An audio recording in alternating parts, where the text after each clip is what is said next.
Continuing with our series of discussions on teaching and ethics and what is the role of ethics in teaching, today we are going to have a discussion on the same topic with Dr. Chandrasekhar Sharma, who is presently a senior faculty in Sriram College of Commerce of University of Delhi. He has also been the director of Maharaja Agrasen Institute of Management Studies and also the director of the JRE group of institutions. Dr. Sharma has a very long and illustrious career as a teacher in one of the most prestigious colleges of University of Delhi, SRCC, and he has had many students, generations of students who have passed out, and year after year, there are students who come and vouch for him as a very good teacher in classroom. So I think it's a great opportunity for us to discuss this sensitive as well as important idea about what is the role of ethics in classroom. So I would begin this discussion by asking Dr. Sharma as to how does he see ethics, what he thinks is ethics in generally, and how does he see it operating within a classroom space. Dr. Samanta, philosophers have looked at ethics in diverse ways, but I shall present it that ethics essentially is concerned with how to lead a good life, how a person can make the life happy for himself or herself, and how one can make it happy for others. Essentially, therefore, ethics is pursuing those actions, thoughts, and desires which will lead to creation of an unfolding of values such as liberty, justice, and equality for all and everyone. Basically, it is ethics is creating an environment in which everybody is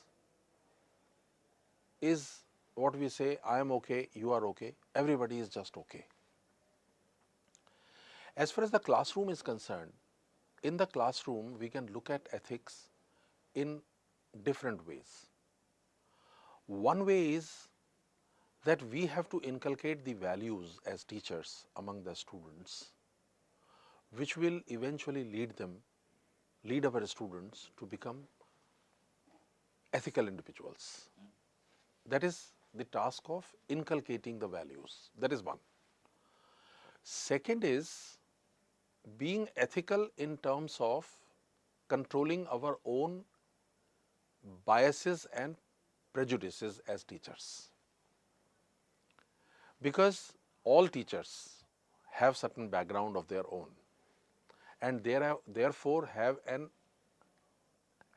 unconscious or subconscious programming of their own minds. Because all teachers come from a certain culture. They come from certain families which have certain values of their own, certain likes and dislikes of their own. Secondly, teachers being intellectuals, at least in the institutions of higher learning, I can say with great authority, that these intellectuals have their own ideologies, their own agendas. Sometimes the agendas can border on political agendas. So that is second level at which ethics enter into the concept of teaching, idea of teaching, whether they should be pursuing their own ideology in the classroom or not. Should they pass on their own ideological thought process to the students or not? That is an ethical question. At third level, we think of teachers pursuing ethics in their own life towards their own profession. So these are the three levels at which we can think of ethics in teaching. So let us discuss these one by one. let us first talk of inculcating the values, inculcating ethical values among the students. Right. How can this be accomplished? How can this be taught? And this problem will arise more in front of the teachers who are teaching very technical subjects such as science, mathematics, statistics, accounting, Yes, it's easier in finance. social sciences. It is easier in social sciences how to do that. I think that this particular idea can be implemented by the teachers if they are conscious of this fact that not only do they have to impart the concepts, skills and applications relating to their technical subjects, but also they have a commitment, they have a need, they have a responsibility to develop the students as citizens, as good individuals.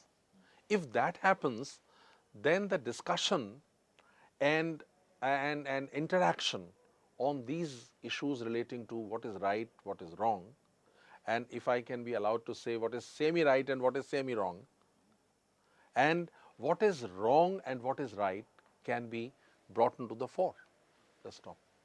No, no, कोई नहीं. So that's right. I agree with that. For example, I'll give you an example of this. I teach finance in the classroom, and I teach investment in the stocks. I teach working of the financial markets. I also teach accounting in some of the classes. I often try to connect the activities that I teach them, activities such as how to pick up the stocks, what is the meaning of, what are the aspects of financial markets, and we connect these things with the ethics of various activities, although it is not part of the curriculum. But by doing this, I have found that students ask questions, they become inquisitive about, and they become curious about the ethicality of all that is involved in financial activities as financial investor as well as a student of financial structure. So this is, I think, what can be accomplished in a technical subject like finance can definitely be accomplished in a technical subject like mathematics. I teach statistics also, and in a statistics subject also we bring in these issues of ethicality. At every point, whenever we are discussing tests, whenever we are discussing regression equation and fitting different models, statistical models to the data relating to various subjects that we teach and study, these issues are brought up automatically. And in that process, the students are imparted the values. And one thing I would say that we are not trying to impose, we as teachers should not try to impose what we think is right, but give them a range, a menu of different activities and their possible consequences. And if we can accomplish this, I think our task will have been done, because we are dealing with the students of higher education. We are assume that our students have sufficient intelligence, sufficient understanding, sufficient amount of information and sufficient ability to remove the wheat from the chaff. So what we can do, we can give them, as a waiter presents a menu. Please do not mind my analogy. That's perfectly right. I am saying that give them a range of possible activities and give them an understanding of what is right, what is wrong, and leave it to them to decide what they will do and what they will not do. This is one level. As a social science teacher, we do a similar kind of thing. We have a text, and we are supposed to give our students an ability to make meaning out of it. Yes. Possibilities of meanings. Yes. And not impose a certain meaning, but allow the student. I think that would be an ethical thing to do in classroom. Correct. You allow the student to develop and create his own understanding of a particular text or a situation or event, as in history, or in a text, as in literature. So I think the ethical space in the classroom is this ability of transaction which can have a broader base and therefore understanding. So I think, as you are saying, in sciences or in mathematics, it can also, the similar kind of thing is done in the social True. sciences. Now let us look at the second level of ethicality, and that level relates to the biases, prejudices, likes, dislikes, and ideological commitment of the teachers. My opinion is that we as teachers may have our own personal liking or disliking, our personal ideologies, political, social, or of any other type. We may have attitudinal orientation in terms of our approach to, say, technology. Some teachers may be more spiritual, some may be less spiritual, or some may be atheist. Now, I am taking this example to say, is it all right for a spiritual teacher to propagate spiritualism in the classroom? Or is it all right for an atheist teacher to propagate in the classroom that there is no God? Or for an agnostic to present this idea in the classroom that there may be God, there may not be God? I am just asking this question as an illustration. We are humans as teachers. These biases will reflect in our discourses, in our conversations, in our discussions. But in my opinion, when we are in the classroom as teachers, we should be conscious of the fact of what we are doing. Are we trying to propagate our own individual ideas? If we cannot help propagate the idea that we like, if we cannot help as if we have some obsessive compulsive commitment to ourselves, that we have to present the ideas that we are committed to our students, and we feel, some of the teachers feel, that they are not complete until they have done that particular thing. In that case, I would say, if you must do this, then you must also present the other side of the picture also. As teachers, ethical practice would be that the entire spectrum of the thought process is presented. If you are talking of spirituality, or if you are talking of spiritual people are better than the non-spiritual people, then at the same time, you must also present before the students how atheists can be superior to spiritual people, though for the sake of it. Idea is not to condition the students in accordance with our own liking or disliking. The ethical standard would be that I give the student the entire range of knowledge, different shades and colors of different thought processes, ideas, ideologies, commitments, biases, prejudices, and let the students decide on their own. Let us respect their individuality.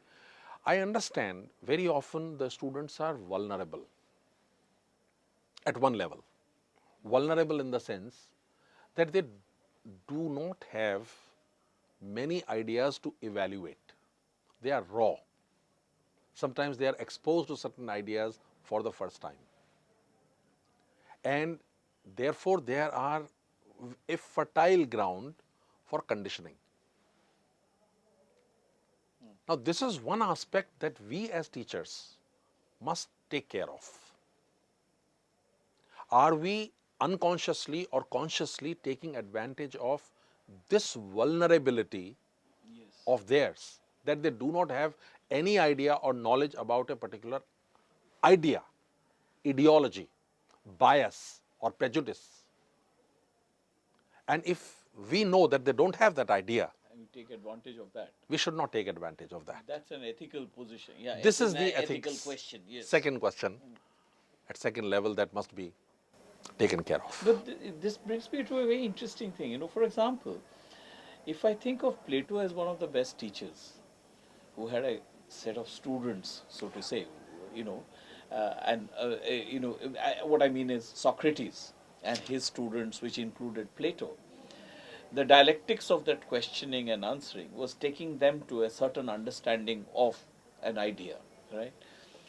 So much so that the society felt that what Socrates was doing was detrimental to the society. Therefore, he was given a cup of poison, and he was sentenced to death, so to say. This often happens. Teachers do teach with a certain idea which he wants a student to go towards, and for him that idea is a grand idea. It's the idea sometimes. So I think what the question you are raising is that how do you negotiate this? I mean, for example, one of the greatest teachers, according to Vivekananda, was his teacher Ramakrishna, but he was also moving towards a certain. He was galvanizing his disciples towards something. So the teacher-disciple relationship, how democratic that relationship is or can be, is a question. I think there is no contradiction between what I have stated and what you are saying. The contradiction is more superficial. I'll give you the reason why. I have said that when a student is vulnerable, when a student does not know, when a student is not already enlightened enough, and we take advantage of the vulnerability of the student.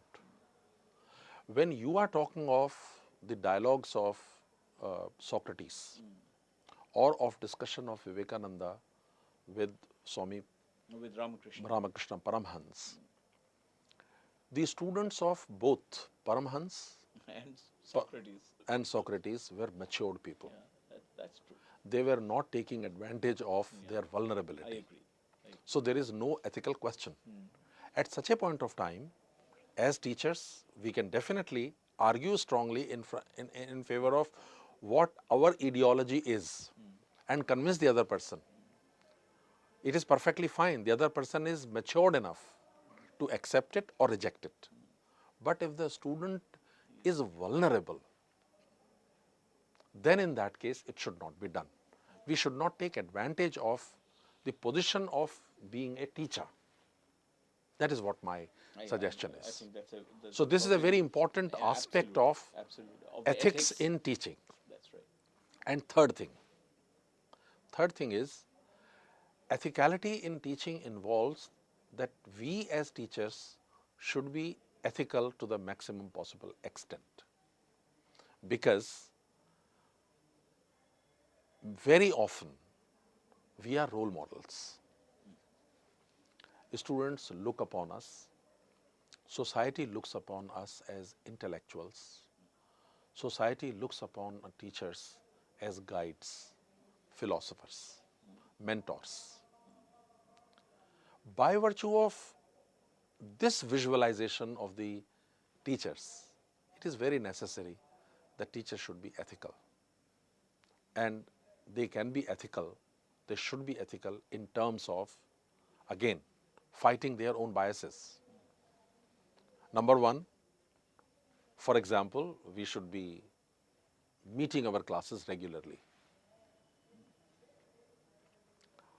We give a value by action also. For example, if the teacher is always on the time, just always on the time, you are communicating a value to the students regarding the value of time. Punctuality. Yeah, Punctuality. that's true. While evaluating the students or appreciating or depreciating the students in the discussions, again, there should be no bias. And as I say, that there should not even be a statement from the teacher which could be remotely considered, which could even remotely be considered biased statement. whether it is bias in favor or against gender or religion or caste or creed or anything. That is there. And fourth thing, very important thing, in the institutions of higher education, particularly up to the graduate level, we can expect that students will behave like young rebels. So we can expect shocking behavior from them. As teachers, we should expect shocking behavior from the students, which might often be unacceptable to us. And in such moments, it is very much required that we rise above own sense of self and sense of ego, and not use such incidents of shocking behavior against the students in their evaluation, particularly inter-evaluation. This is what my feeling is, that when we are talking of ethics in teaching, then teachers will have to be more large-hearted than we expect the people normally to be, in terms of absorbing the shocking behavior and sometimes even the deviant behavior, and please permit me to say, sometimes even the disrespectful behavior. This generosity has to be displayed by us and absorb the shocking behavior of the students. Now here comes the question, why should we do that? Why should we expect shocking behavior from the students in the institutions of higher learning? Why should we? Now this leads us to another question. And the question is the discipline in the classroom. I was just going to ask you that. Then it becomes an important issue. Discipline itself. Discipline in the classroom. It becomes a way. So I would say one thing, why should we be large-hearted? Number one reason is very simple, that we are looked upon as mentors. That's right. We are looked upon as guides. We are looked upon as philosophers. We are looked upon as the intellectual class of the society. That is reason enough. Yeah, that's a given. Yes. One reason enough. There is one more reason. The reason is we will have to look at the source of this discipline in the institutions of higher learning.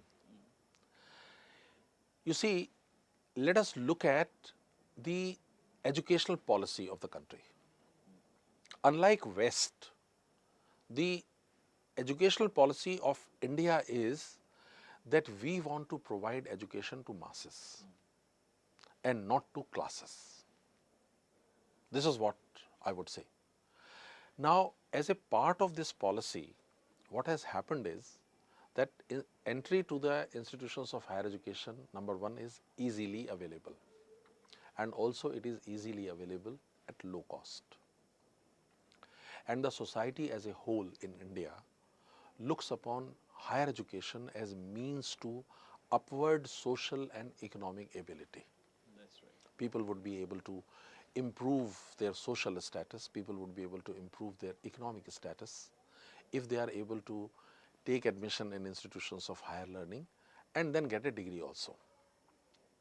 Now, when the stance of the society is that higher education is for masses and is to be given to the masses and it is not to be reserved only for the classes, then we as teachers have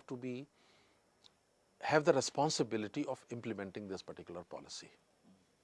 Now, what happens that when higher education is easily accessible both in terms of availability of seats as well as in terms of costs, then some students will come into the system who would not be entering the institutions of higher learning purely for realizing their potential, purely for learning and improving their applications, skills, concepts to be able to earn better or lead better lives.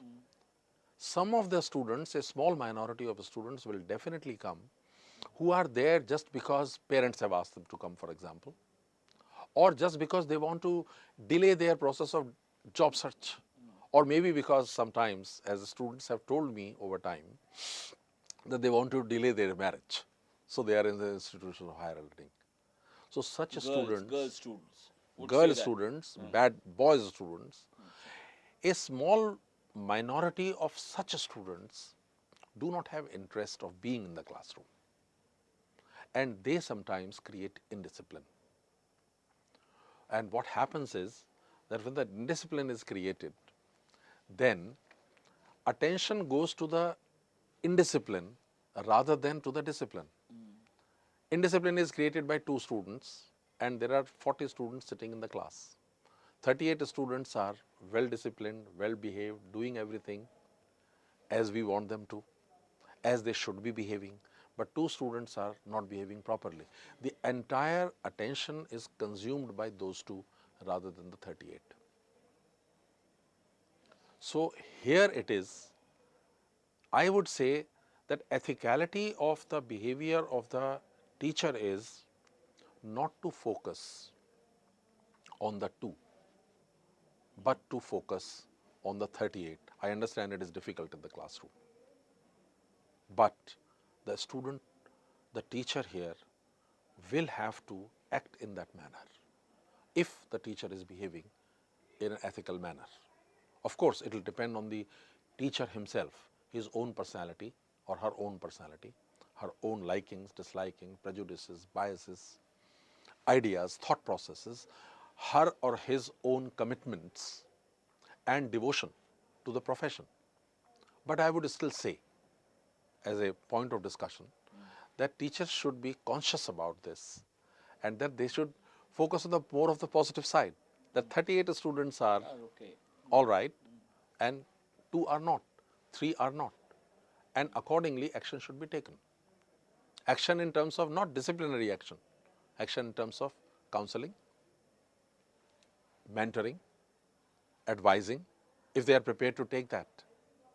Yeah, so that brings me to this question that the classroom space between the student and the teacher is a space where the student can evolve himself to a better or to a good human being, if I can use an ethical term like that.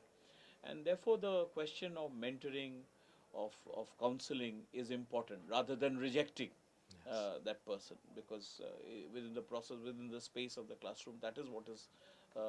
Do we come to the class to improve ourselves, to become better human beings? That would be the ethical question, True. actually. Yeah, I would say one thing more here. I would add to your point. The classroom space is not merely for the evolution and growth of the student. It is also the space for the evolution and growth of teachers. Many a time, we tend to learn many more things while we are addressing the students. That's right. There is hardly any teacher who would disagree in saying that his or her own concepts became more clear after having taught the students a few times. Yes, that happens. Secondly, sometimes the students come up with very unconventional and intelligent questions. And we as teachers are left probing into those issues and topics. That also contributes. So, this respect for the student, here we often feel that we are a teacher, we are in a position to give. Students are on the other side, they are receiving. So, very often we are consumed by the idea that we are superior to our students. And this happens very often by virtue of the very role that we have in the classroom space. As teacher, we are giving, as students, they are receiving. But we forget the idea that being in the classroom, we are evolving. And we are evolving by virtue of our presence in the classroom space. And therefore, an indirect and direct contribution is being made by the students for our evolution and growth. So the student can also be the teacher in a process. In that particular process. So I would say that when we talk of ethics in teaching, an important aspect of this ethics is that we should be respecting our student. Not merely expecting respect from the student, but we go beyond this, that we extend respect to the student for being who he is and for making us what we are. So this Truly. particular aspect is often ignored. And if this aspect is also considered by the teachers in their teaching process, then I think the goal of creating superior ethics in the teaching profession at large will have been achieved.